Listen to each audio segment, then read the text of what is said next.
जय मसीह के मेरे प्यारे प्रियो, आशा करते हूँ आप सब अच्छे होंगे। प्रभु आप सबको आशीष दे।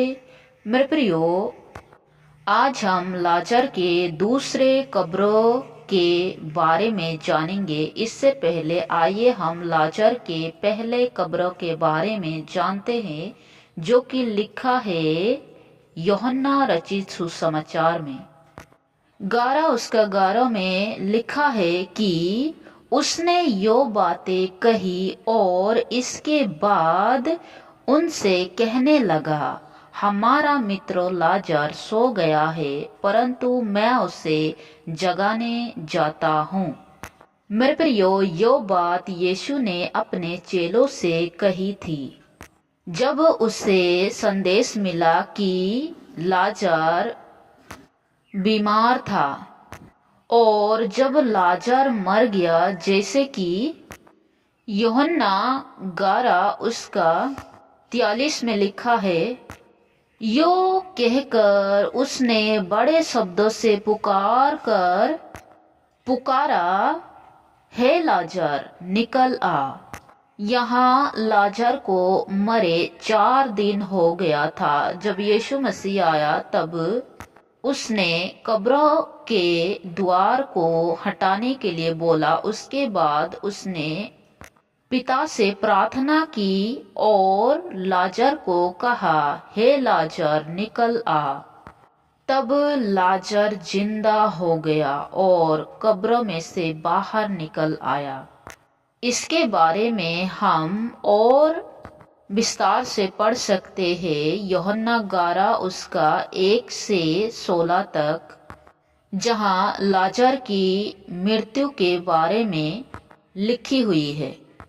मेरे प्रियो, लाजर जब जिंदा हो गया, उसके बाद क्या हुआ लाजर के जीवन में, आइए हम देखते हैं।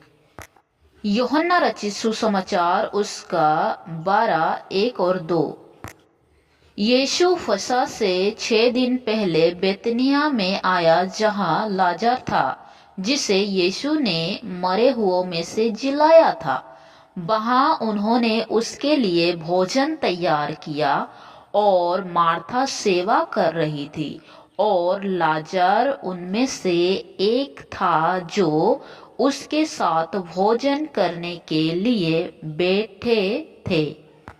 हाँ मेरे प्रियो, जब लाजर मर गया, उसके बाद वो जब जिंदा हो गया, तब यीशु मसीह फसह के 6 दिन पहले बेतनिया में आया था। तब लाजर यीशु मसीह के साथ भोजन करने के लिए उसके घर में बैठा था और मार्था जो थी लाजर की बहन, वो यीशु मसीह की सेवा कर रही थी। उसके बाद हम आगे देखते हैं 12 उसका 9। जब यहूदियों की बड़ी भीड़ जान गई कि वो वहाँ है, तो वे न केवल यीशु के कारण आए, परंतु इसीलिए भी कि लाजर को देखे, जिसे उसने मरे हुओं में से जिलाया था। तब प्रधान याजकों ने लाजर को भी मार डालने का षड्यंत्र रचा, क्योंकि उसके कारण बहुत से यहूदी चले गए और यीशु पर विश्वास किया।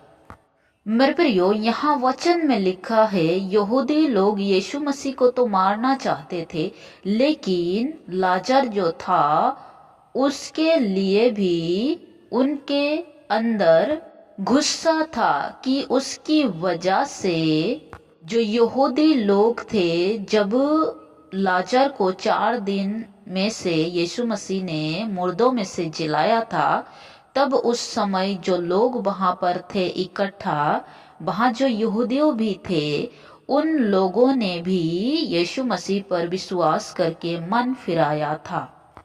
उसी का बदला वे यहूदी लाजर से लेना चाहते थे। मेरे प्रियो, हमने देखा कि यीशु मसीह जब लाजर को जिलाया तब लाजर का कब्र बेतनिया में हमें मिला, जो कि आज भी है। आइए अब हम लाजर के दूसरे कब्रों के बारे में जानते हैं। जब यहूदी लोग लाजर को मारना चाहते थे, उसके लिए षड्यंत्र रचा गया, तब वो वहीं सेवा कर रहा था। उसके बाद लाजर वहां से भाग निकला बेतनिया से, और वे एक जगह आया और उस जगह का नाम है साइप्रस, और वे वहीं प्रभु के लिए सेवा करने लगा। तब वहां के लोग उसे संत लाजरस के नाम से जानते थे। मेरे प्रियो, परंपरा कहती है कि लाजरस की कब्र का स्थान 649 में शुरू हुई अरब शासन के दौरान खो गया था। 890 में लारनका में एक कब्र मिली थी जिस पर लिखा था लाजरस 4 दिन पहले मरा था, मसीह का मित्र। और आगे हम हिस्ट्री को देखते हैं तो लिखा है कि जिसमें यीशु उसे मृतकों में से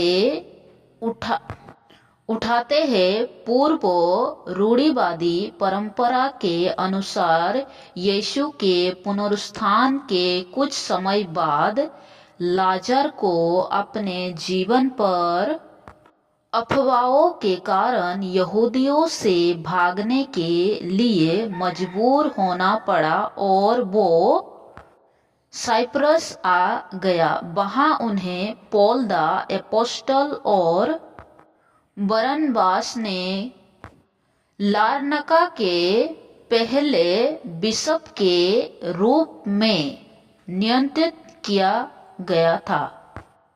मेरे प्रियो, कहा जाता है कि वो 30 साल तक जीवित रहे और उनकी मृत्यु पर उन्हें दूसरी और आखिरी बार वहीं दफनाया गया। और जहां लाजरस का चर्च बना हुआ है वहीं उसे दफनाया गया है। आप इस तस्वीर में देख सकते हैं कि लाजरस का चर्च और उसका कब्र। मेरे प्रियो, यही थी लाजरस की कुछ इतिहास की कहानी।